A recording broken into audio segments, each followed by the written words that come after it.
세계가 인정한 신의 직장부터 글로벌 유통계의 공룡 기업, 명문 축구구단의 공식 스폰서 은행까지 전 세계를 발판으로 도약하는 그 이름, 외국계 기업. 해외 근무의 기회와 탄탄한 복지를 갖춘 외국계 기업의 예비 인재가 될 준비는 되셨나요? 당신의 성공 취업을 위해 드랍 정보센터가 준비한 11월 특집 가을의 전설, 외국계 기업편. 그 두 번째 전설이 지금 시작됩니다.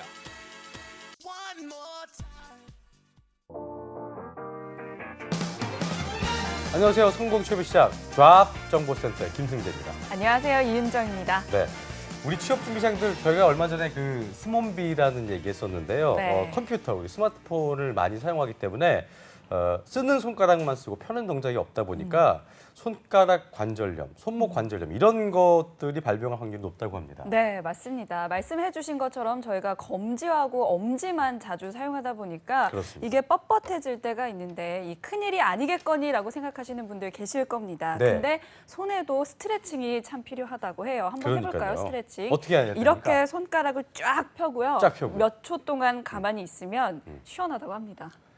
이거 뭐 이렇게 바닥에 대고 예. 힘을 사기꾼 아니에요? 펴고 있으면 좋다고요? 이렇게 쫙 힘을 어디서 들은 주셔야죠. 거예요? 네, 어디서 주워 들었습니다. 네. 알겠습니다. 어쨌든 저희가 이렇게 항상 굽히는 거에만 익숙해서 네. 한 번씩은 좀 쉬시면서 이렇게 펴주는 것도 네. 좋은 방법이 될 수 있다고 합니다. 좀 해보니까 이게 좀 관절이 시원하시죠? 시원해지는 느낌인데요. 뭐 제가 볼 때는 저희가 말씀드린 대로 취업 준비생들도 우리 직장인들도 항상 구부리고 있기 때문에 이런 맞아요. 거를 생각날 때마다 해주시면 좋을 것 같습니다. 네, 그리고 또 손가락 관절염 예방에도 좋다고 하니까요. 자소서 써야 되는데 관절염 걸리면 안 되잖아요. 그러니까요. 네. 예. 손가락아 이러면 안 되겠죠. 그러면 안 되는데 그렇죠. 네. 자, 나이가 젊다고 해서 관절염이 안 생길 것이다. 방심은 금물입니다. 컴퓨터와 스마트폰 사용 시간이 많을수록 손가락 관절도 위험하다고 하니까 조심하시고요.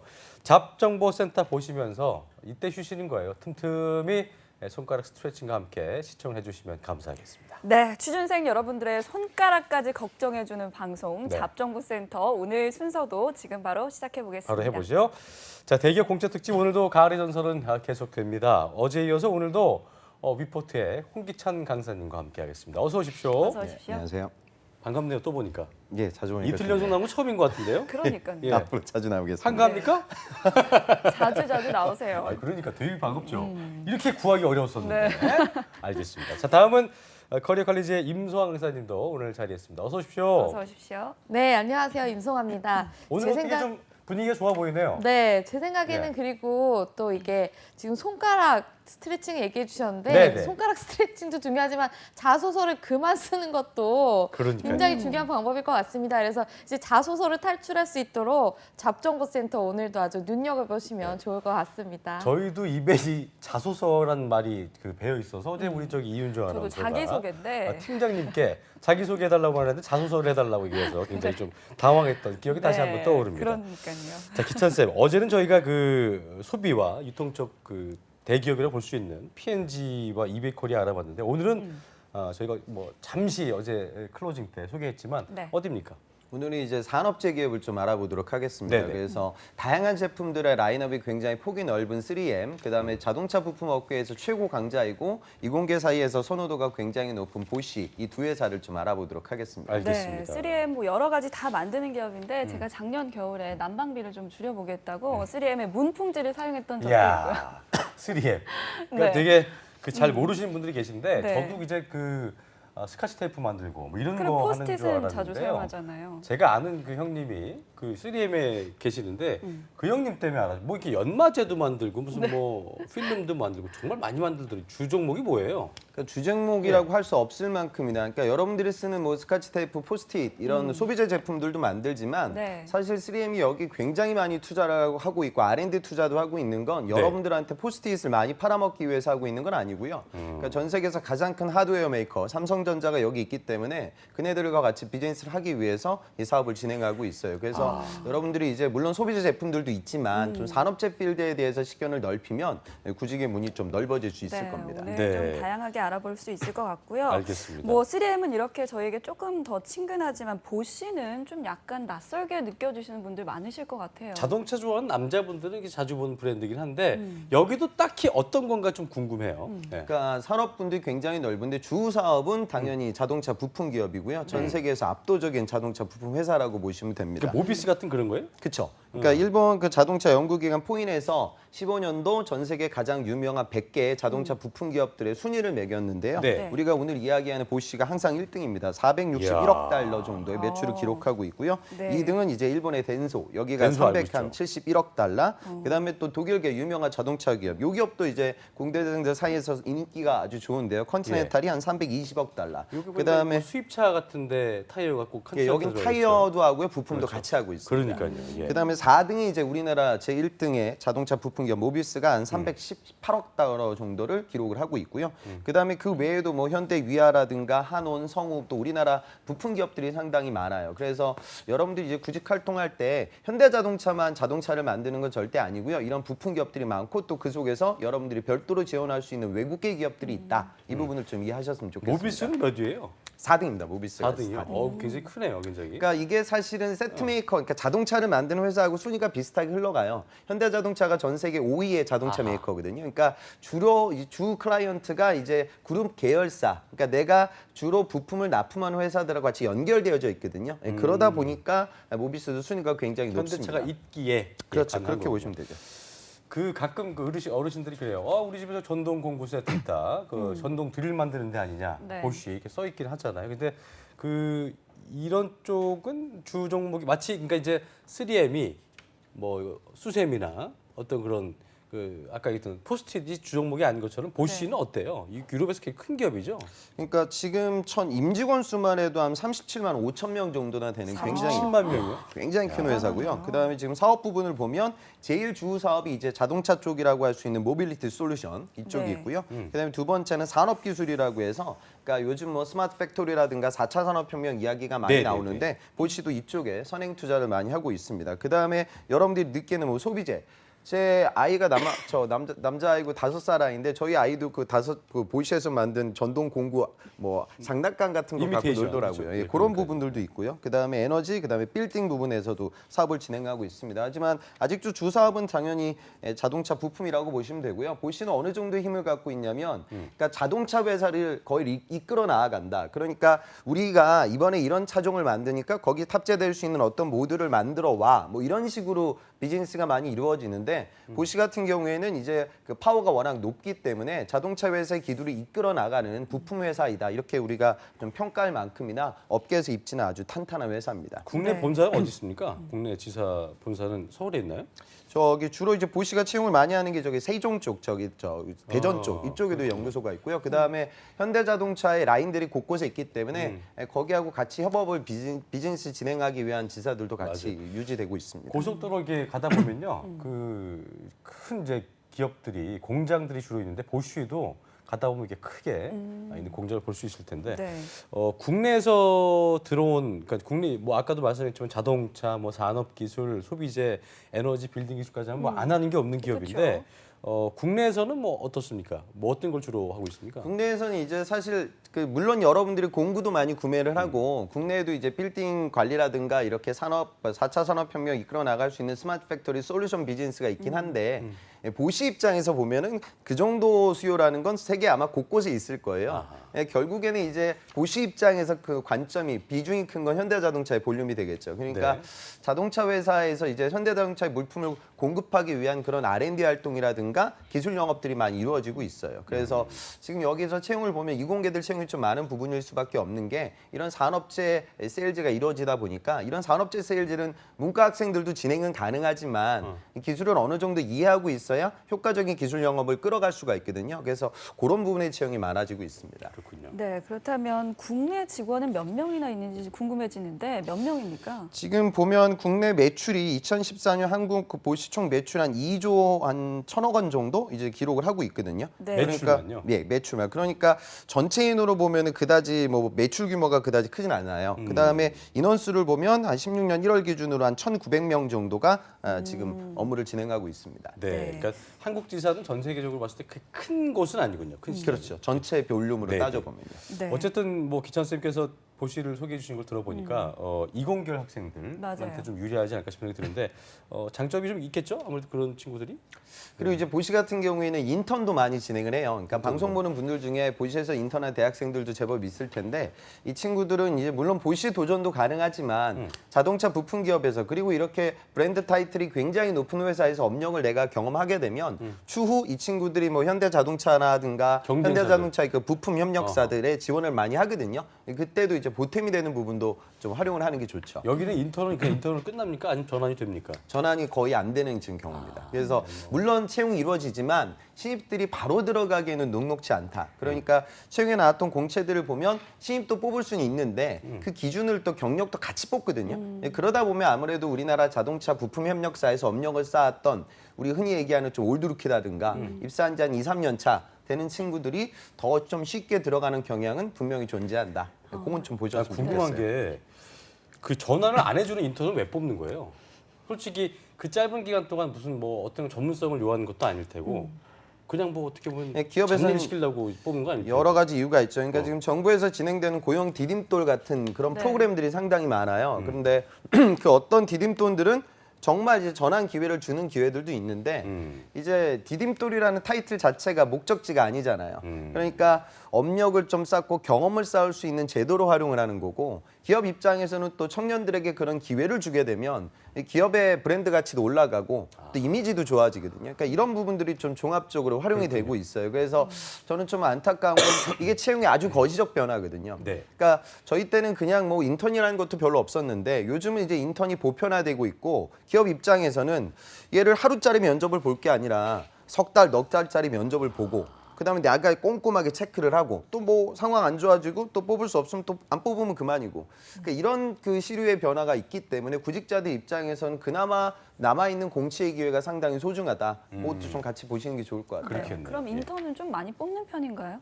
인턴 채용은 이제 다른 기업들 대비는 좀 많습니다. 근데 아까 말씀드렸다시피 저학년들도 이제 인턴 기회를 많이 가져가고 있고요. 네. 그런데 중요한 건 전환율은 그다지 높지 않기 때문에 예. 너무 또 보시 하나만 보기보다 그 전환 인턴을 하고 전환 기회라든가 추후 내가 공채를 지원할 수 있는 포지션도 생각을 하고 그 업력을 만들어서 또 우리 자동차 부품 기업들은 좋은 기업들이 너무나 많거든요. 그런 데 같이 도전할 수 있는 자양분으로 활용하는 게 좋을 것 같습니다. 네. 네. 우리가 또 항상 뭐 기업 소개할 때마다 빼놓을 수 없는 부분인 게 그쵸. 돈입니다. 예. 얼마 줍니까? 16년 한 사원급 평균 연봉을 보면 3,130 정도 지금 기록을 하고 있습니다. 그렇게 뭐 높은 편은 아니네요. 그래서 자동차 업계 일반적인 상을 보면 그다지 뭐 표면적으로 보이는 부분이 크진 않습니다. 현대차의 한 절반 정도인데 그러니까요. 출근 일수가 많지 않다는 건 무슨 얘기? 이런 얘기도 있던데 보니까. 그러니까 외국계 기업들이 아무래도 이제 국내 기업들 대비는 휴가 쓰기도 자유롭고 그 휴가 일수 자체도 좀 많다 이런 얘기를 하는데 보시 같은 경우에는 지금 평균 휴일이 한 157일 정도나 된다고 해요. 그러니까 요 정도량이면 국내 기업들 대비 좀 근무할 수 있는 여건이라든가 분위기는 참 좀 유연한 것 같다. 그러니까 토일 빼고 100일 정도를 빼고도 한 2달 가량을 쉬는 거네, 그죠? 그렇죠. 엄청나네요. 그렇습니다. 네. 어쨌든 뭐 그 외국계 기업은 우리와는 이런 문화가 참 다르다는 거를 한국계 기업분들도 좀 아셨으면 좋겠어요. 쉼이 필요해요. 맞아요. 어쨌든 근데 유럽 같은 경우 특히나 휴가가 참 그 큰 부분을 차지하는 것 같은데 복지는 어때요? 그러니까 복지 관련된 부분들도 굉장히 좀 다양하게 진행이 되고요. 그다음에 지금 실제로 그 결과물이라고 우리가 사원 복지나 직원 복지가 좋으면 퇴직률이 좀 낮아질 수가 있잖아요. 네. 그래서 보시 같은 경우에는 지금 퇴직률이 2.41% 정도밖에 안 우리가 된다고요. 이렇게 하면 알 수 없는 게 국내랑 비교하면 어느 정도인 거예요, 이게? 국내 퇴직률은 지금 뭐 높죠. 정확한 데이터를 우리가 확인해 봐야 되는데 일반적인 신입사원들이 입사하고 1년 정도 지나면 약 한 30%가 회사를 나가는 게 지금 현실이거든요. 그러니까 그런 걸 비교하면 아주 좀 안정적인 일자리가 아닐까. 내부적인 분위기가 좀 좋은 것 같은 그런 추측을 우리가 하게 됩니다. 그렇군요. 네, 이런 조건이면 왜 옮기겠어요. 저 같아도 발붙이고 그냥 가만히 있을 것 같은데. 임조 아나운서가 좋은 것만 보면 좀 더듬어요, 말을. 네, 휴가 일수를 들으니까 참 예. 가고 싶다라는 생각이 맞습니다. 들면서 예. 복리 후생이 참 어떨지 또 궁금해지는데요. 이 부분은 송아 쌤께서 준비하셨습니다. 함께 보시죠. 네, 독일 기업 보쉬 굉장히 수평적 구조로도 유명한 기업입니다. 정말 사람이 안 나가서 인재 채용이 어려운 기업, 그리고 또 일이 남아 있어도 칼퇴하는 기업으로 정말 유명한데요. 그럼 복지 제도는 어떤 것들이 있는지 알아보겠습니다. 네, 첫 번째 복지 제도로는 먼저 의료 지원을 알아볼 텐데요. 여기에 굉장히 복잡하게 나와 있는데 직계, 존속, 비속 뭐 이렇게 나와 있는데 결론만 말씀드리자면 할아버지부터 손자까지 대대손손 단체 보상 제도를 실시한다는 이야기입니다. 그래서 굉장히 단체 상해 보상 보험 제도를 진행하고 있고요. 거기다가 매년 본인 포함해서 한 명의 가족에게 추가로 어떤 건강검진을 받을 수 있는 제도 또한 마련해 놓았습니다. 이렇게 의료 지원을 하고 있고요. 또 생활 안정자금을 지원하는데 이게 또 굉장히 쏠쏠합니다. 주택 구입이나 아니면 전세자금 대출을 받을 때 무이자로 대출을 지원한다는 제도이기 때문에 특히나 요즘 같은 전세 대란에 굉장히 중요한 제도가 아닐까 싶습니다. 거기에다가 자녀 학자금까지도 지원을 하는데요. 자녀 수에 상관없이 정말 대학교 학자금을 지원해 주고 있습니다. 이런 기업이 요즘 많지 않은데 굉장한 복지 제도인데 여기서 끝이 아닙니다. 복지 카드를 또 지원을 하는데요. 연 260만 원인데 거기에 플러스 알파가 또 있습니다. 여기에 플러스 알파로는 추가적으로 자녀에 대한 복지까지도 지원이 되는데 한 자녀당 60만 원에서 최대 180만 원까지. 그러니까 예를 들어서 자녀가 3명이면 440만 원의 복지 금액을 추가로 지원을 받게 되어 있는 겁니다. 거기다가 기본적으로 다른 기업에서 제공하는 경조사라든지 사내 동호회도 지원을 해주고 있고요. 여기에다가 추가적으로 복지 포인트가 나가는데 장기 근속자라든지 아니면 일반 휴일에서 사용할 수 있는 복지 포인트를 통해서 어떤 여행 패키지라든지 휴양지라든지를 결제할 수 있도록 되어 있습니다. 네, 이렇게 다양한 혜택이 있으니까 아무래도 나가지 않는 기업이라고 굉장히 유명할 텐데요. 지금 R&D라든지 구매 또는 여러 가지 다양한 일반 직무에서 채용 기회가 있다고 하니까 이번 기회를 꼭 노려보시면 좋을 것 같습니다.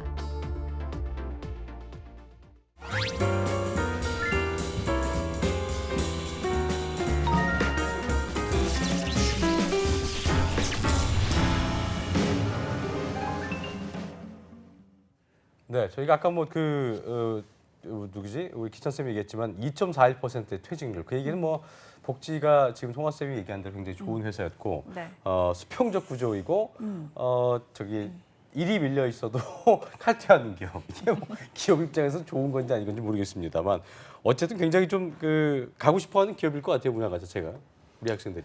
그렇죠. 근데 이제 복리후생이라든가 뭐 이런 부분들은 이제 여러분들이 너무 또 이제 취준생들이 거기에 되게 많이 집착을 하는 것 같아요. 근데 이제 그것도 그거보다 반대하는 편이죠. 예, 제가 보시를 추천하는 이유는 그러니까 그 업의 최고 히든 챔피언이고 히든 챔피언도 아니죠. 뭐 업계를 이끌어 나가는 회사이기 때문에 개발이 이루어질 때 그러니까 그렇게 보시면 돼요. 그러니까 무슨 소리냐면 하위 벤더들은요. 상위 벤더들이 만들어낸 샘플을 보고 그거를 이제 벤치마킹 해가지고 개발을 많이 진행을 하게 돼요. 그런데 이제 그 상위권에 있는 회사 그리고 이제 업계를 이끌어 나가는 리딩 컴퍼니는 선행 과제를 많이 진행을 하거든요. 그러다 보면 이공계들 입장에서 내가 진행되는 과제 자체 퀄리티가 올라가는 거죠. 그러겠네. 그럼 추후에 아까도 뭐 이야기가 나왔지만 자녀가 대학생이 되면 뭐 학비를 지원해 준다. 근데 방송 보는 분들 중에 여러분들이 결혼하고 자녀가 대학을 갈 때 회사 생활을 할 수 있는 사람들은 극소수예요. 그러니까 그게 별로 중요한 게 아니라 제가 말씀드리는 부분은 내 과제 자체가 얼마나 롱런할 수 있는 과제냐 그 가능성이 높다는 거죠. 그러니까 이런 인더스트리의 발전 가능성을 보는 게 특히나 이공계들 입장에서는 굉장히 중요한 변수다. 그러겠니까 어떻게 보면은 좀 고인물이 아니라 회사에 들어가서도 상위 밴드 개념들은 본인들이 창조적으로 뭔가를 만들어내야 되기 때문에 어떤 그런 메커닉들한테는 기회를 많이 줄 수도 있겠고 그렇죠. 또 거기서 열심히 하지 않으면 도태될 수 있겠지만 스스로를 계속 깨우치게 하는 데는 굉장히 큰 도움이 되지 않나 그런 부분을 좀 더 집중해야 된다 이런 말씀 우리 기천 선생님께서 하셨고 네. 예, 뭐 자녀 학자금 같은 거 그때까지 일하실 분이 계실지 모르겠습니다만 네. 어쨌든 그런 부분을 너무 이렇게 치우치면 안 된다 이런 얘기도 함께 덧붙여 주셨습니다. 네. 예. 여기 채용 절차를 좀 한번 살펴봐야 될 그러니까요. 텐데요. 여기 채용은 좀 수시 채용인가요? 그러니까 외국계 기업들의 특징 중에 하나가 뭐 삼성이나 현타처럼 아주 그냥 큰 공채를 하는 게 아니라 그때그때 필요한 인원들을 충원하는 케이스. 궁금한 게 미국이든 유럽이든 우리처럼 공채 시즌이라는 게 없죠? 그죠 거의 없죠. 아, 거기도 수시로. 수시로 보고 인원이 필요할 때 보충하는 거. 아. 그리고 경우에 따라서는 그냥 항시 공고가 열려요. 근데 그 소리는 무슨 소리냐? 마음에 드는 인재가 없기 때문에 계속 오픈을 시키고 기다리고 있는 이런 아하. 케이스들도 있죠. 근데 우리나라는 아직 좀 이렇게 단체 채용이 좀 많은 부분이 있습니다. 네. 그러면 여기 외국계 기업이다 보니까 영문 레주메나 커버레터로 지원을 해야 되는 겁니까? 예, 그렇죠. 그러니까 국문 입사 지원서, 영문 이력서, 그다음에 어학 성적표 사본, 그다음에 뭐 성적 증명서 뭐 이런 것들이 나가요. 근데 학생들이 아셔야 되는 건 뭐냐면 한 보시나든가 3M급 정도의 회사라고 하면 국내 조직이 크단 말이죠. 그러니까 인사팀에 있는 사람이 주로 이제 한국인일 때가 많아요. 그러니까 국문도 같이 나가는 부분들이 또 중요하고 제가 이 말씀 드리는 이유는 그러니까 이공계들이 영문 커버레터 쓰기가 너무 힘들고 버거우니까 네. 이 지원 자체를 굉장히 좀 안 하는 등한시하는 경향들이 있는데 사실은 이제 뭐 그런 부분들이 이제 합격의 당락은 아니거든요. 아주 기술적으로 채용이 이루어지고 있기 때문에 부담감을 좀 떨쳐내셨으면 좋겠습니다.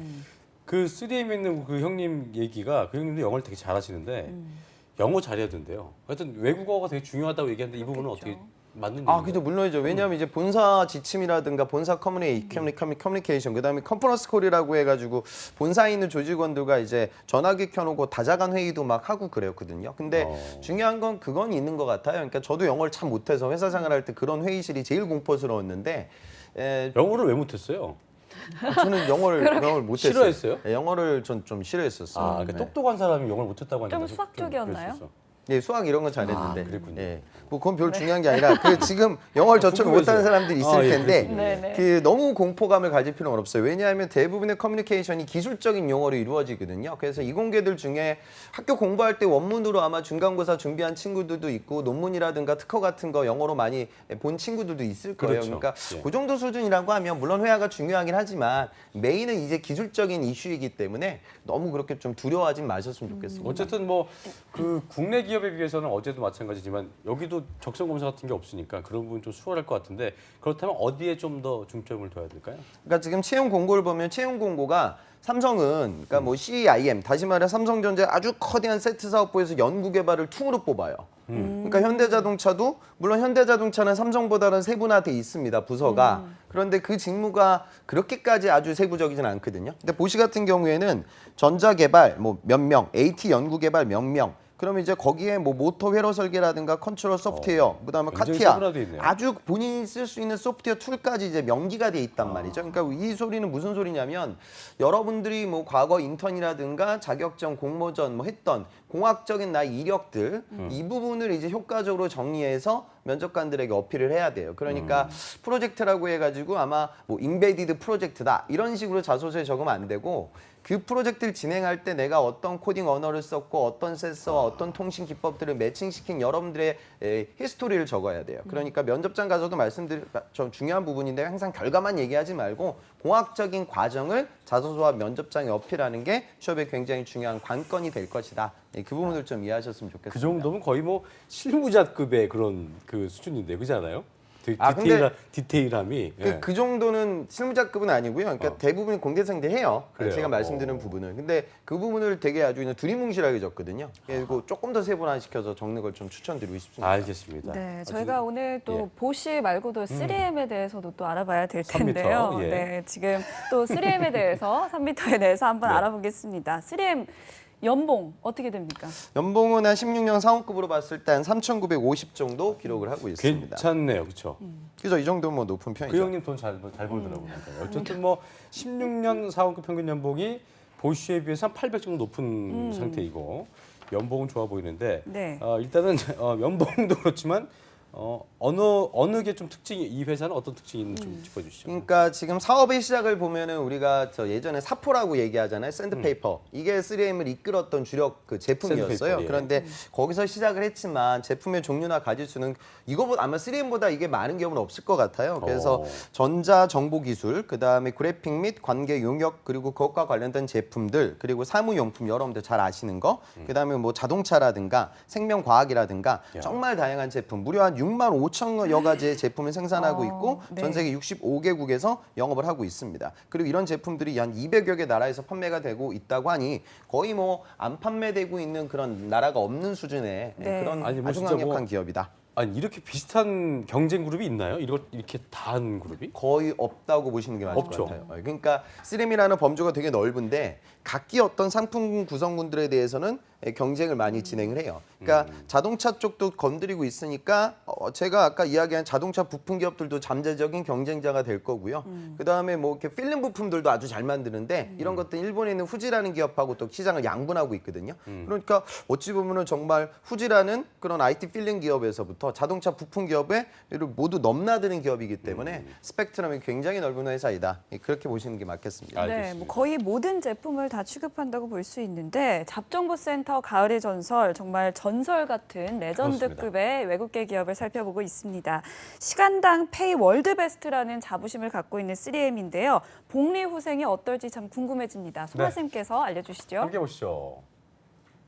네, 3M 같은 경우는 고객의 요구를 적극적으로 받아들여서 꾸준한 수정과 또 변혁을 통해 발전한 회사로 유명한데요. 그렇기 때문에 사원들에 대한 복지라든지 사원에게 주어지는 자율성도 굉장히 많은 기업입니다. 복지 제도를 먼저 살펴볼 텐데요. 특히나 다양한 복지 제도들 중에 특히 교육 제도가 굉장히 눈에 띄는 기업입니다. 먼저 이제 생활 안정 자금부터 알아볼 텐데 생활 지원 제도를 통해서 이제 자녀 학자금이라든지 경조사 그리고 휴직 그리고 주거 안정 자금 같은 다양한 생활 자금을 지원을 해주고 있습니다. 그래서 이 부분에 대해서도 굉장히 생활 안정성을 통해서 일에만 집중할 수 있도록 도와주고 있고요. 건강 지원 제도도 탄탄한데요. 마찬가지로 본인과 배우자에게 정기 건강검진, 입원 의료비 등을 지원하고 있고 단체 생명보험 등의 보험 제도도 함께 제공을 하고 있습니다.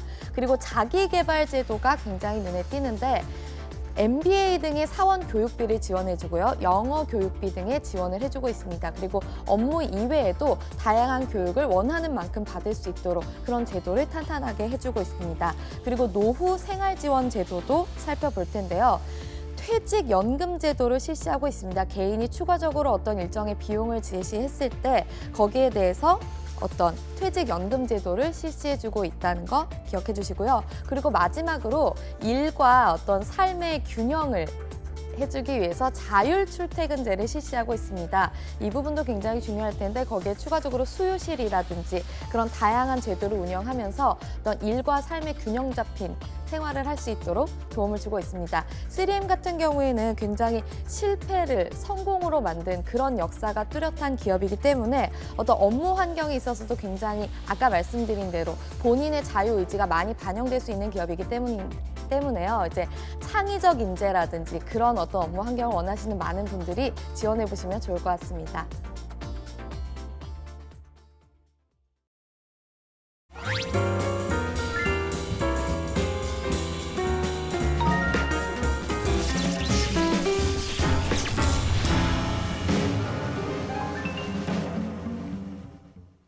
네, 뭐 여러 가지 어떤 특징들을 알아봤는데 일과 삶에서의 만족도를 높이는 복리후생들 이게 가장 중요한 거 아니겠습니까? 그쵸. 어쨌든 이 회사도 저녁에 있는 삶을 중시하는 그런 회사인 것 같은데요.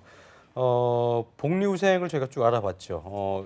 근데 이게 보니까 3M이 이공계 쪽 채용이 활발할 것 같냐는 질문이 있는데 그렇진 않을 것 같아요. 어때요? 전부 다 해당되는 건가요? 어떻습니까? 그러니까 지금 채용 공고를 보면 예를 들어 또 3M이 독보적으로 또 우리나라에서 잘하는 사업이 뭐가 있냐면 그 리트만 청진기. 그 대한민국 거의 의사들은 다 이 청진기만 쓰거든요. 그래요? 그다음에 뭐 테가덤이라고 해가지고 데일 밴드 같은 거 말고 좀 고기능형 밴드. 그러니까 병원에서 붙여주는 방수 밴드. 밴드가 기가 막힙니다. 네, 그런 이 것들 3M. 거의 다 3M이에요, 아바가드. 그러니까 이쪽으로 만약 헬스케어 파트에서 세일즈라고 하면 이거는 전문의약품 세일즈가 되니까 어찌 보면은 제약 영업에서 진행되는 전문의약 영업하고 비스무리해질 거예요. 그러니까 이런 직군들은 사실 뭐 문과 학생들도 당연히 도전이 가능하죠. 그런데 아까 제가 말씀드린 뭐 삼성전자고 뭐 이렇게 계약을 체결해가지고 진행되는 세일즈 같은 경우에는 이건 기술 영업이거든요. 그러니까 3M이 지금 잘하는 게 퀀텀답 디스플레이에 들어가고 있는 그 필름 소재 부품들을 아주 잘해요.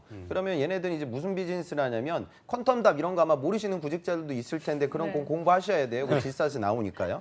그러니까 무슨 소리냐면 이번 독일에서 삼성전자가 퀀텀닷을 디스플레이의 메인 테마로 밀기로 발표를 했어요. 그럼 기술 영업 사원들은 삼성이 저런 움직임을 보이네. 그러면 LG라든가 다른 패널 기업들이나 세트 메이커들도 그 트렌드를 따라가겠네. 그럼 이제 거기 들어갈 수 있는 필름을 빨리 내가 승인을 받아서 물건을 팔 줄 알아야 돼요. 그러니까 이 얘기는 무슨 소리냐면 그러니까 단순히 만들어진 물건을 파는 것이 아니라 이 부품을 구매해가지고 쟤네 회사가 사업을 진행할 건데 거기에 일조할 수 있는 기술적 서포팅이 가능해야 되죠. 그러니까 이 얘기는 약간의 이공계적인 자질을 좀 필요로 합니다. 그래서 내가 지원하는 사업 부분의 제품을 보는 게 좀 중요하다. 그렇게 보시는 게 맞을 것 같아요. 그렇군요. 네, 뭐 지원하는 사업 분야에 따라서 달라지는 것 같은데 네. 그렇다면 학교는 어떻습니까? 출신 학교를 많이 봅니까? 외국계는 어때요, 보통? 출신 학교는 이제 뭐 학교 같은 건 잘 안 보죠. 일반적으로. 그리고 요즘 뭐 대기업들이 이제 그런 걸 잘 안 봐왔으니까요. 근데 아셔야 되는 건 그거예요. 그러니까 현직자들, 그러니까 기존에 들어간 선배님들은 아무래도 이제 좀 어학이 높고 그다음에 이제 학교가 좋은 그런 좀 구직자들이 결과물이 좀 좋은 경향들이 없잖아 있으니까 포진되어져 있는 분들의 학교 레벨이 조금 높긴 높을 거예요. 그런데 지금은 이제 모든 채용의 핵심이 이제 여러분들이 직무 역량이기 때문에 그런 부분은 뭐 차치하고 도전하시는 게 맞겠죠. 네. 이게 뭐 그 아까도 들었지만 3M이 굉장히 그 플렉서블한 기업 문화다 이런 얘기를 많이 하는데 뭐 외국계 기업이 대체적으로 그런 부분인 것 같은데 한국계 기업과는 어떤 그 실패에 대해서도 이걸 좀 기회로 삼지 않는 어떤 그런 분위기 이런 게 실제로 있는 거예요, 없는 거예요? 이건 뭐 실패 파티 얘기했는데 이건 좀 과장인 것 같고 어때요? 진짜 이런 게 있어요? 그 3M이 전 세계적으로 그런 부분들이 제일 강하죠. 그러니까 여러분들이 쓰고 있는 포스트잇도 실패 때문에 만들어진 맞아요. 상품이거든요. 네. 그러니까 접착력이 떨어지는 거예요. 그래서 망한 상품이었는데 접착력이 떨어지는 부분을 우리가 좀 활용할 수 있는 다른 아이템이 없을까? 그래서 나온 상품이 포스트잇이거든요. 그러니까 이런 전례를 많이 뺐다 계속 할 수 있는 그렇죠, 거. 그렇죠. 그러니까 이런 전례를 갖고 있어서 3M 같은 경우에는 15%의 룰이라고 해서 그러니까 내가 진행되는 업무 시간의 15%는 지금 진행되는 과제만 투입하지 말고 다른 부분에 투자를 하라는 거죠. 그러니까 3M은 앞서 제가 말씀드렸다시피 그 어떤 회사들보다 제품의 라인업이 넓어진 이유가 바로 여기 있는 거예요. 그러니까 내가 어떤 의료기기 사업부에서 어떤 부품을 개발을 하고 있는데 평상시 또 다른 분야에 대한 관심도가 있었다. 그럼 회사에서 이걸 용인을 해주니 또 이제 좋은 아이템이 나오고 그 아이템을 활용해가지고 사업을 또 진행하고 이런 아주 독특한 좀 혁신적인 기업 문화 그리고 실패를 밑거름으로 그러니까 디딤돌로 다시 바라볼 수 있는 특유의 기업의 어떤 좀 장기적 관점 뭐 이 부분이 3M의 강점이다. 그건 좀 알고 가셨으면 좋겠습니다. 업계에 대한 특징을 잘 파악하는 게 중요할 텐데 아까 좀 그 기찬 쌤한테 개인적으로 물어보고 싶었던 게 뭐냐면 우리 기업들이 그러잖아요. 그 돈 좀 벌게 되면 이제 문어발식 확장을 하니까 내 얘기는 3M이라는 이름을 걸고 있는데 결과적으로 그 분야에서 굉장히 전문적이지 못한 그런 경우가 우리 기업도 많기 때문에 이렇게 많은 걸 하니까 주 분야 이외에는 좀 그 전문적이지 못하지 않을까 싶은 생각이 들었는데 그건 아닌가 봐요. 그러니까 그쵸? 아주 이게 되게 좋은 질문 같아요. 실제로 그런 부분들이 중요하거든요. 그러니까 돈 마진 얼마 정도 된다고 하니까 사업을 이제 넓히게 되면 판판만 걸고 그죠 선택과 그쵸? 집중이 안 되잖아요. 그러니까요. 근데 3M은 아까 말씀드렸다시피 거의 뭐 진행하고 있는 상품이 그 업계에서 상위권이거든요. 그래요? 독점하는 경우가 많고요. 그러니까 어찌 보면은 3M을 보고 저런 전략이 다른 기업도 우리 기업들도 벤치마킹해야 된다. 그건 아닌 것 같아요. 이건 이제 3M 자체가 갖고 있는 어떤 특수성이라고 좀 보시는 게 맞으니까요. 그런 기업이 없죠, 잘. 거의 3M 같은 없다고 기업이. 보시면 되죠. 많지는 그렇군요. 않습니다. 특히나 이런 산업재 기업들은 특히나 더 그렇습니다. 알겠습니다. 네. 그러니까 왜 그러냐면 이제 그 회사 저희 대기업 같은 경우도 되게 많은데 계열사들이 많지만 그러잖아요. 그 잘 나가는 계열사가 있고 여기는 뭐 이름만 달고 있지만 좀 뭐 그래 이런 경우가 있는데 3M 같은 경우는 뭐 어느 분야를 지원하더라도 그런 생각을 하지 않아도 된다는 거 좀 저희가 기억을 해볼 수 있을 것 같습니다. 예. 네, 실패에 좀 상대적으로 너그러운 이 3M의 기업 문화가 지금 네. 좀 3M을 만들었지 않았나 생각이 드는데요. 그렇습니다. 이 3M에 들어가고 싶은 친구들을 위해서 합격 팁 뭐 짧게 한 말씀 엑기스로 한 해주시죠. 말씀 해주시죠. 그러니까 3M도 그렇고 보시도 그렇고요. 산업재 기업들의 특징을 그렇게 이해하셔야 돼요. 문과 학생들이 좀 들었으면 좋겠는데요.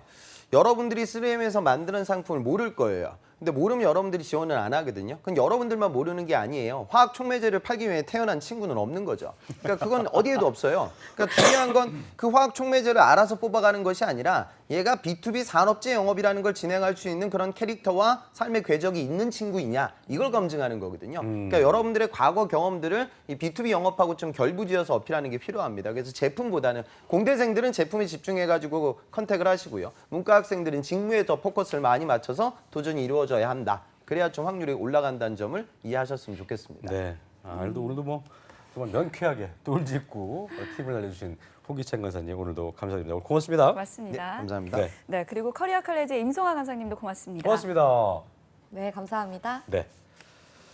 잡정센터 1부 여기까지 하겠습니다. 잠시 후 2부에서는요. 전국 각지의 생생한 채용 소식 알아보는 시간이죠. 일자리 방방곡곡이 준비되어 있고요. 네, 그리고 재미있는 영화 속에 등장하는 직업을 알아보는 시간이죠. 네. 영화 직업을 만나다도 준비되어 있습니다. 어디 가지 마시고요. 채널 고정.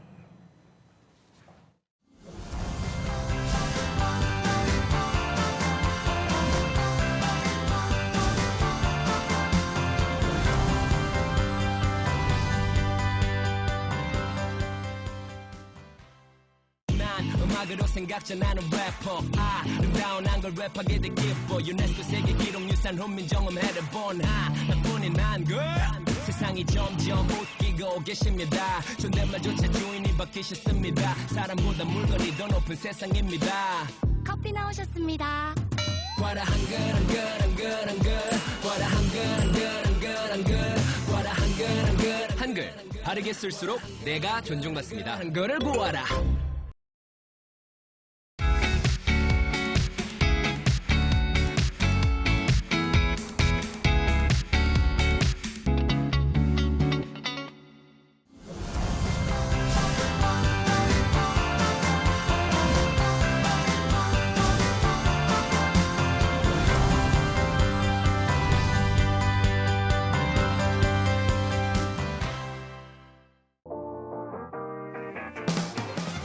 네, 잡정센터 2부의 문을 활짝 열어봤습니다. 2부에서는요, 아까도 말씀드린 대로 영화 직업을 만나는 시간이 준비되어 있고요. 또 일자리 방방곡곡부터 저희가 만나볼 텐데요. 함께 보시죠.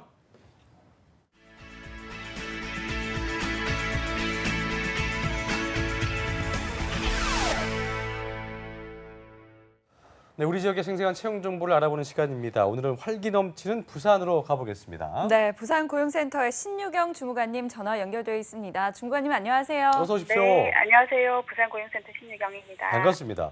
자, 부산 경남 지역 이번 주 관심 가져볼 만한 채용 소식 어떤 게 있을까요? 네, 오늘 소개해드릴 기업은 부산 지역 사업장으로 대림산업 주식회사입니다. 네. 부산 금정구 구서동에 있는 종합건설업체로 회계사무원 한 명을 모집하고 있습니다.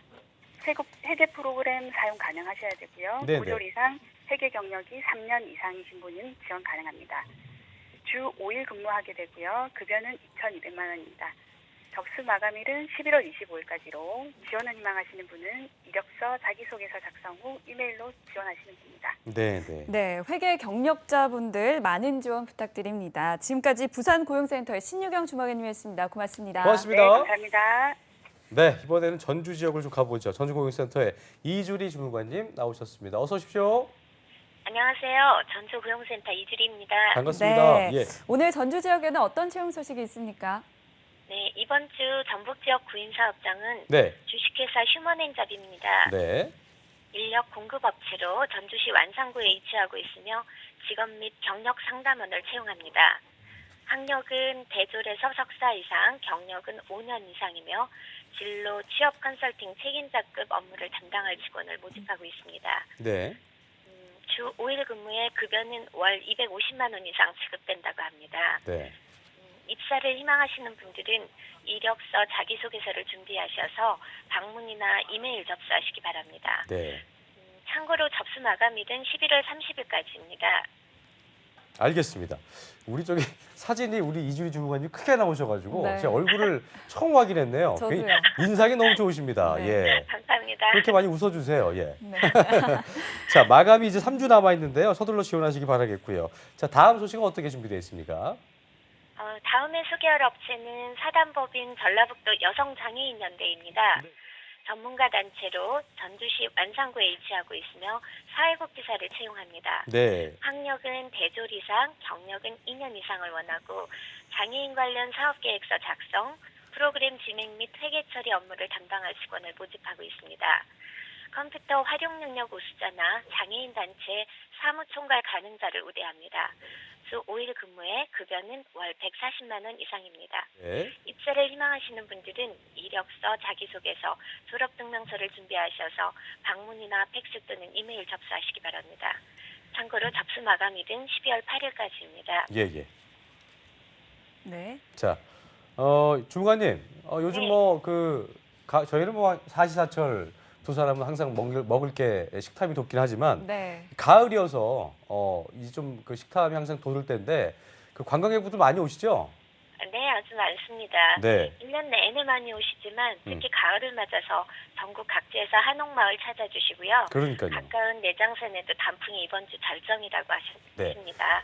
많이 찾아주십니다. 네, 그러니까 보니까 그 지역분들이 가시는 맛집이 있더라고요. 그러니까 이제 어떤 뭐 가이드북이나 이런 데 나온 데 말고 지역분들이 가시는 그런 어떤 비빔밥이라든지 그 전주 특유의 어떤 그러니까 너무나 알려진 데 말고도 네. 지역분들이 알고 있는 히든 맛집 없습니까?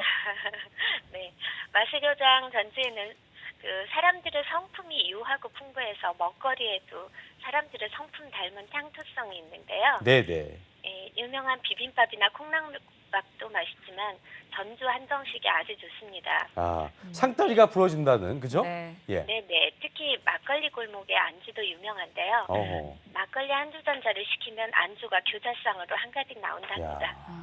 네, 전주 막걸리. 지방의 유명한 술 모주도 한 잔 곁들이시면 좋을 것 같습니다. 예, 제 옆으로 지금 남자 두 분이 계신데 네. 침을 꿀꺽하는 소리 제가 들었습니다. 네, 알겠습니다. 전주 한정식 먹으러 한번 가봐야 될 것 같고요. 네. 관심 있으신 분들은 오늘 이주리 주무관님께서 소개해 주신 곳 네. 서둘러서 지원해 주시길 바랍니다. 네. 지금까지 이주리 주무관님이었습니다. 고맙습니다. 고맙습니다. 감사합니다. 네, 일자리 방방곡곡 오늘은 경남 지역, 전주 지역의 채용 정보 자세히 알아봤습니다.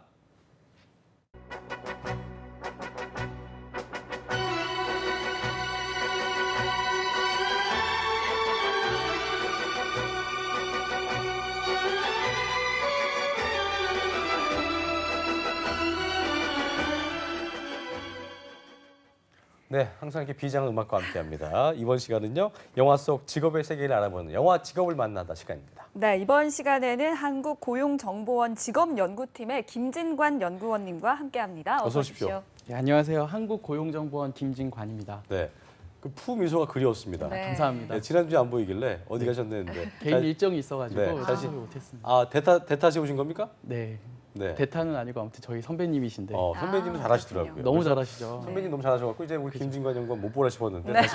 다시 보게 됐네요. 알겠습니다. 자, 요즘 네. 그 직업은 이런 얘기 하잖아요. 시대를 반영한다는 말이 있는데 요즘의 트렌드는 인기 직업 뭐 어떤 게 있습니까? 네, 1950년대 같은 경우에 인기 직업이 서커스 단원, 뭐 전화 교환원 이런 것들이 있었더라고요. 예, 예. 네, 2000년대에는 뭐 커플 매니저, 프로 게이머 이런 직업들이 좀 인기 직업이었고요. 근데 요즘에 워낙 고용이 불안정하다 보니까 아무래도 청년들이 국가기관에서 근무하는 것을 공무원. 좀 선호한다고 할 수 있겠습니다. 그렇군요. 공무원 뭐 이렇고요. 예. 한국직업능력개발원에서 조사한 거 보니까 초등학생, 남학생 희망 직업은 6위, 여학생 희망 직업은 3위였던 직업이 있는데 뭘까요? 갑자기 갑자기 질문하겠습니다. 되물으시니까 제가 네. 조리사였습니다. 말문이 조리사. 조리사요. 요즘에 워낙 쿡방이 많이 나오다 네. 보니까 이제 조리사가 아니 요리사면 또 조리사는 뭐예요 또? 그러니까 정식 명칭은 조리사입니다. 아 그래요? 네. 아, 요리사도 네. 직업군에서 분류된 건 조리사군요. 네, 네. 그렇군요. 요리사가 더 있어 보이는데. 그렇죠. 조리사는 네. 좀 이렇게 조리만 해야 될 것 같은 느낌이고. 네. 알겠습니다. 네, 예. 들어보니까 뭐 예전과 지금이나 정말 시대상이나 트렌드를 반영하는 직업들이 많은 것 같은데 그렇습니다. 앞으로도 이런 트렌드들 좀 많이 짚어주시고요. 예. 오늘 영화 직업을 만나다에서 이제 이남규 아나운서도 함께했습니다. 어서 오십시오. 네, 안녕하세요. 반갑습니다. 갈수록 가슴이 커지는군요. 성희롱 발언 아닙니까, 이거? 깜짝 놀랐는데 발달하는 것 같습니다. 갑자기 열심히 하고 눈이 있습니다. 밑으로 이렇게 아유, 가네요. 하지 마십시오. 풀가이 어떻게 그건 잘 진행되고 있습니까? 운동도 열심히 하고 저번 주에 또 조금 푹 쉬었기 때문에 네. 또 운동도 열심히 했고 또 네. 자기 개발도 열심히 하고 있습니다. 나올 때보다 얼굴이 빨개져갖고 네. 풀가이가 아니고 핫가이. 핫가이가 되는 그런 느낌이 아닌가 싶습니다. 네. 자, 오늘 이남규 아나운서 어떤 영화 준비했습니까? 아까도 연구원님께서 말씀을 하셨지만 요즘 TV만 틀면 뭐 예능이든 드라마든 영화든 가장 대세인 게 있잖아요. 바로 먹방, 이 쿡방인데 맞아요. 그래서 이거와 관련된 영화를 한 편 들고 왔습니다. 영화 이름도 더 셰프. 2015년에 개봉한 영화인데요. 일단 이 맛있는 요리를 만드는 셰프의 중점을 둔 영화를 한 편 가지고 왔습니다. 더 셰프 석자만 들었을 뿐인데 입에 아밀라제가 고이면서 맞아요. 또 먹는 게 생각이 나는 지금 순간인 게 아닌가 싶습니다. 정말 요즘 뭐 쿡방 또 먹방이 대세이라고 할 만큼 채널이 많잖아요. 돌리다 보면 먹는 거 한 게 그렇게 많더라고요. 맞아요. 보니까. 그래서 뭐 하정우 씨 막 그 어디였죠? 막 그 막 국밥 떠먹는 모습도 네. 그렇고 먹방의 대세로까지 불리기도 했었는데 이윤정 아나운서는 뭐 먹방하면은 또 빼놓을 수 없지 그렇죠. 않습니까? 제가 먹방 요정 아닙니까? 예. 네. 무슨 요정이라고 본인이 얘기하고 있는데요. 예. 네, 옆에서 얘기하는 게 그래서 아니고. 그렇기 때문에 제가 또 먹는 걸 또 좋아하기 때문에 맞아요. 쿡방도 즐겨보는데 유명한 셰프님들의 요리하는 거 보면 한 번쯤 먹고 싶더라고요. 네, 그래서 어때요? 또 오늘 네. 이 영화를 가지고 왔는데 솔직히 이 영화를 보시면은 저도 이 영화 보러 가기 전에 너무 맛있는 음식이 나오면 배고프니까 조금 배를 채우고 갔는데 그거를 기대하셨으면 조금은 실망하실 수도 있어요. 오히려 이 셰프라는 직업에 좀 더 초점을 맞추고 그렇게 네. 하고 있기 때문에 그 점은 조금 염두에 두셨으면 좋겠고 네. 일단 줄거리를 잠깐 소개하자면 이 미슐랭 투스타라는 명예와 부를 거머쥔 주인공 아담 존스입니다. 이 브래들리 쿠퍼가 연기를 했는데 이 최고의 셰프인 아담 존스가 모든 것이 뭐 완벽해야 되기 때문에 그런 강박증 때문에 성격이 괴팍하게 되고 그것 때문에 일자리를 잃게 됩니다. 그러면서 슬럼프를 겪게 되는데 이 마지막으로 자신의 모든 것을 걸고 미슐랭 3스타에 도전하기 위해서 각 분야 최고의 셰프들을 모으려는 노력을 담은 그런 내용입니다. 맞아요. 이게 뭐 미쉐린이라고 하더라고요. 그 미쉐린 타이어 만드는 회사에서 그걸 진행하는 건데 미슐랭이라고도 하고 3스타는 많이 들어봤는데 이게 미슐랭 3스타가 요리사에게 있어서 최고의 명성인 거죠. 네네 맞습니다. 예. 일단 미슐랭 이런 걸 등급을 매길 때 음식 맛이나 가격 또 레스토랑의 분위기, 서비스 같은 거를 바탕으로 해서 일단 일정 수의 식당을 엄선을 합니다. 그 다음에 이들 가운데서 뛰어난 식당에서 별을 부여하는데 별을 3개까지 부여할 수 있습니다. 그러니까 별을 3개 받으면 최고 등급을 받았다는 건데 그만큼 미슐랭 3스타라고 하면은 거의 최고 분야로까지 갈 수 있는 그런 단계입니다. 그렇군요. 그렇군요. 그렇다면 연구원님께서 좀 셰프에 대해서 조금 더 자세하게 좀 소개해 주시죠. 네. 네, 셰프는 우리 말로는 주방장을 말합니다. 주방장. 그래서 주방의 친근하네요, 주방장. 네, 총 책임자로서요. 음식 네. 조리뿐만 아니라 조리사들을 관리하고 교육 훈련하는 역할도 하고 있습니다. 네. 그 조리사는 호텔, 레스토랑, 식당 등에서 다양한 음식을 조리하는 사람을 말하고요. 전문 영역에 따라서 한식 조리사, 뭐 양식 조리사 이런 식으로 나눠질 수가 있겠습니다. 그렇군요. 그러니까 이게 결과적으로 뭐 그런 거죠. 검찰로 치자면 검사하다가 이제 부장 검사가 이제 주방장이 네. 택이고 네, 맞습니다. 일반 검사가 이제 뭐 조리사인 거고 그렇죠. 그런 개념. 그러니까 그 주방장과 조리사가 다른 개념은 아닌 거고 똑같은 네. 일을 하지만 관리하는 개념이 이제 또 주방장인 거고. 뭐 그렇게 경력 경로를 보면 그렇죠. 주방 보조원에서 시작해서 조리사 그리고 부주방장 그리고 주방장으로 나아가는 그렇군요. 단계가 됩니다. 네. 다양한 전문 주방장과 조리사가 있는 거라고 볼 수 있을 텐데요. 그럼 일단 주방장 하려면 관련 학과를 나와야겠네요. 그렇죠? 네, 맞습니다. 호텔, 레스토랑, 뭐 식당에서 채용 조건을요. 전문 대학 이상의 조리 관련 학과 전문 졸업자로 제한할 때가 많습니다. 그래서 이쪽 분야로 진출을 하고 싶으시면 관련 학과를 전공하는 것이 유리합니다. 다른 방법으로는 조리과학 고등학교나 전문계 고등학교의 조리과를 졸업해서 공부를 할 수도 있겠고요. 아니면 네. 대학의 식품 관련 전공을 체계적으로 공부를 한 후에 이론과 실무 지식을 쌓는 것이 좋습니다. 학교 이외의 사설 요리학원이나 여성 인력센터 등에서 교육과정을 이수해서 조리 관련 지식을 쌓거나 아니면 음식점에서 보조원으로 근무하면서 조리 기술을 익혀서 활동하는 방법도 있습니다. 그렇군요. 네, 전문직인 만큼 거의 조리 관련 전공을 쌓아야 될 것 같은데 그럼 그렇습니다. 이남기 아나운서가 어떤 자격증이 좀 필요한지 소개 좀 네. 해주시죠. 일단 이 한국산업인력공단에서 운영하는 큐넷을 보시면요. 네. 이 관련 자격증으로 한식, 양식, 중식, 일식, 보거 조리 기능사가 있고요. 여기에 산업기사나 조리 기능장 등 국가 자격 종목을 확인하실 수가 있습니다. 여기에 뭐 시험 정보나 자격 정보를 보시고 준비하시면 되겠습니다. 네. 지금 뭐 그림 나가고 있지만 그게 홈페이지 메인 화면인 것 같은데요. 한국산업인력공단에서 운영하고 있는 Q넷이라는 것을 검색창에 입력하시면 여기 들어가서 어떤 자격이 필요한지 종목을 확인하실 수 있다는 거 다시 네. 한번 기억을 하시고요. 자, 연구원님, 이게 보니까 그렇다면 자격증 준비도 필요하겠지만 셰프가 되려면 어떤 그 직업에 맞는 적성도 필요해 보이거든요. 네, 그 더 셰프에 보니까 참 소개가 잘 돼 있더라고요. 아담 존스 역을 맡았던 브래들리 쿠퍼가 그 아침부터 자기가 새로 요리를 개발하려고 요리를 만들기도 하고 이것저것 시도해보는 장면들도 나오는데요. 그만큼 혁신적이고 예술적인 부분들이 필요하다고 볼 수 있겠습니다. 그 요리를 하다 보면 정교한 동작들을 해야 할 때가 있잖아요. 그래서 정교한 동작도 잘 해야 되고요. 그리고 그 아담 존스가 영화에서 되게 답정너 같은 모습을 보이거든요. 그래서 자기가 무슨 명령을 하건 대답을 하면 안 돼요. 그냥 이 사람이 무조건 강요하는 건 예, 셰프 이것만 대답하라고 이렇게 강요를 하는데 그만큼 이것이 뭐 좋은 리더십인지 나쁜 리더십인지는 모르겠지만 리더십도 갖추고 있어야 좋은 셰프가 될 수 있다고 할 수 있겠습니다. 그리고 이제 다양한 식자재를 다루기 때문에 그 물적 자원 관리도 필요하겠고 또 본인이 만든 요리를 관리할 수 있는 품질 관리 분석 등의 능력도 요구된다고 볼 수 있겠습니다. 그리고 또 하나 그 영화에 약간 스포가 될 수 있겠지만 처음에 이제 미슐랭 심사위원이 식당에 오고 나면 아담 존스가 굉장히 긴장을 해요. 그래서 본인이 다 하려고 하고 아니면 자기가 신뢰할 수 있는 몇 명한테 네가 끝까지 지켜봐 이런 식으로 명령을 하는데 영화의 말미에 가면 아담 존스가 우리가 원래 하던 대로 요리를 하자 뭐 이런 식으로 해서 팀워크를 강조하거든요. 그래서 이런 팀워크 훈훈하게 마무리되는 그런 느낌이네요, 그죠? 네네. 예. 그래서 영화니까. 예. 팀워크도 되게 중요한 덕목이라고 볼 수 그러니까요. 있겠습니다. 알겠습니다. 네, 그냥 음식만 맛있게 만들면 되는 건 줄 이렇게 좀 쉽게 생각했는데 좀 셰프가 되는 건 참 쉽지 않은 것 같습니다. 좀 멀티플레이어가 돼야 된다는 생각이 음식만 듭니다. 맛있게 하려면 뭐좀 미원 같은 거 넣으면 되는 거죠. 근데 어떤 뭐 음식 맛뿐만이 아니고 어떤 그런 것들, 네. 절도가 있고, 또 그러니까 예술의 행위를 하나를 보는 것 같아서 아까도 얘기했지만 그 이 주인공이 성격이 좀 괴팍하고 네. 저는 그런 강박증. 분들 밑에서는 일을 못할 것 같은데 어쨌든 뭐 무난한 성격으로 진행하기는 쉽지 않다는 거 분명히 좀 저희가 확인해 볼 수 있을 것 같은데요. 네. 영화 속에서 이런 남주인공이 표현을 잘했죠, 이런 부분을. 일단 뭐 첫 장면부터 요즘 말로 강력하다고 하죠. 강력하다. 되게 얼마나 강력? 엄청 좋은 딱 말이죠. 그 강력하고. 힘들어하는 모습이 그쵸. 나오는데 딱 김승재 아나운서가 생각할 때는 이 정도 하면은 좀 힘든 것 같다. 그렇게 생각하시는 장면이 있나요? 뭐가 있을까요? 설거지?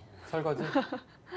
설거지는 뭐 누구나 다 할 수 있는 거고. 왜 우리 그런 얘기 하잖아요. 그 음식 만들다가 그 본인이 원하는 그 소스 같은 거 하나 개발하기 위해서 엄청나게 만든대요. 만들고 버리고 하는 그런 과정이 있는데 아무리 해도 그 레시피가 안 나올 때 그때 너무 힘들어하는 것 같더라고요. 보니까. 그런 것도 심적 고통이 있겠지만 일단 첫 장면에는 굴을 깝니다.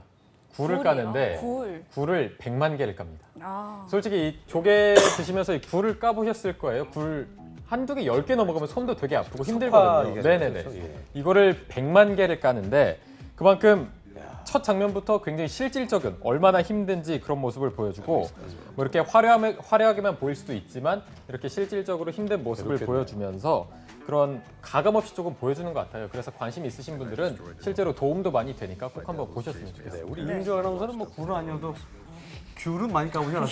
그럼요. 귤은 많이 까. 귤은 뭐 수도 없이 까죠. 손에서 손이 정말 노래지고 귤 얼굴이 냄새가. 노래지고 뭐 그럴 때까지 깔 수 있는 게 귤인데 네. 굴을 깔려니까 힘들겠네, 네, 그렇죠? 힘들 것 같아요. 알겠습니다. 네, 예. 근데 연구원님, 이 지금 영화 속에서 모습이 실제로 저런 모습인가요? 더 할 것 같아요, 제가 볼 때는. 어때요? 사실 셰프가 이것들을 하지는 않을 것 같아요. 이 브래들리 쿠퍼도 본인이 어떤 초심으로 돌아가고자 해서 굴을 100만 개 까는 어떤 고난의 시간들을 스스로의 보냈던 어떤 고난을 네, 택한 거군요. 예. 그랬던 거고요. 예. 보통 이런 일들은 막내 조리사 아니면 조리 보조원들이 하는 역할이라고 볼 수 있겠습니다. 근데 조리 보조원 같은 경우는 더 힘든 일도 많이 할 수 있겠고요. 뭐 하루 종일 양파만 깔 수도 있고 아니면 하루 종일 식기세척만 할 수도 있고 네, 더욱 어려운 일들을 하고 있다고 볼 수 있겠습니다. 맞습니다.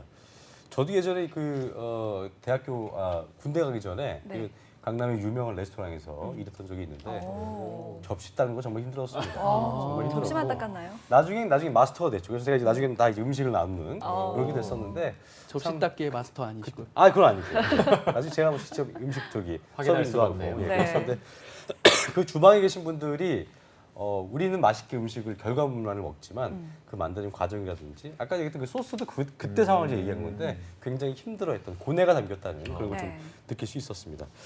자, 저희가 시간 관계상 그 좀 다음 순서로 확 넘어가야 될 것 같아요. 네. 조리사 뭐 천차만별이겠지만 연봉은 어때요 보통? 저희 한국고용정보원에서 실시한 재직자 조사에 응답한 양식 조리사 30명의 평균 임금이 정규직인 약 3천만 원 정도 수준이었는데요. 저희가 기대하는 것만큼 연봉이 많지는 않습니다. 그렇군요. 3천만 원 정도면은 그래도 뭐 아까 저기 보시도 3,100만 원이었는데 뭐죠? 예, 나쁘지 않은 것 같습니다. 네, 그리고 또 요즘 스타 셰프들 덕분인지 뭐 청년들이 꿈이 좀 셰프 하고 싶다라는 친구들이 많은 것 같은데 앞으로 전망은 좀 어떻습니까? 아쉽게도 향후 10년간 주방장 및 조리사의 고용은 현 상태를 유지할 것으로 보입니다. 네. 생활 수준이 향상되고 여성들이 사회 활동이 많아지면서 가족 단위의 외식 문화가 많이 발달하고 있는데요. 그럼에도 불구하고 그 외식 산업 시장이 포화 상태라고 보여서 주방장 및 조리원의 고용은 추가적으로 일어나지 않을 것으로 보이고 있습니다. 그렇군요. 어쨌든 마지막을 좀 훈훈하게 마무리해 줄 줄 알았는데 암울해졌네요. 암울하게 마무리해 주시면서 저희가 전혀 생각지도 못한 요즘 같은 좀 얘기인데. 보니까 집에서도 꼭 어디 가시지 않아도 네. 제가 볼 때는 그 주방장이나 셰프의 꿈이 있으신 분들은 가족들은 괴로울 수 있겠으나 혼자서 많은 노력들을 하면 집에서 좀 음식 만들어 보면서 가족과 함께하는 그게 또 어떤 그 과정이 될 수 있지 않을까 생각해 보면서 오늘 순서 마무리 짓겠습니다. 네. 자, 지금까지 한국고용정보원의 김진관 연구원 그리고 쿨가이 이남규 아나운서와 함께했습니다. 고맙습니다. 고맙습니다. 네, 잡정보센터 오늘 여기서 마쳐야 될 것 같습니다. 내일 가을의 전설은요 정말 전문성에 있어서 갑 오브 갑이다 이런 분이 나오죠? 네, 컨설팅 펌에 대해서 알아볼 텐데요. 정말 가고 싶다, 멋있다라는 꿈은 있지만 취준생들이 정보가 얻기가 참 너무나도 어려웠던 외국계 컨설팅 펌에 대해서 내일 자세하게 알아봅니다. 네. 그러니까요, 내일 방송도 많은 기대 부탁드립니다. 저희 내일도 웃는 얼굴로 찾아오겠습니다. 여러분 고맙습니다. 고맙습니다.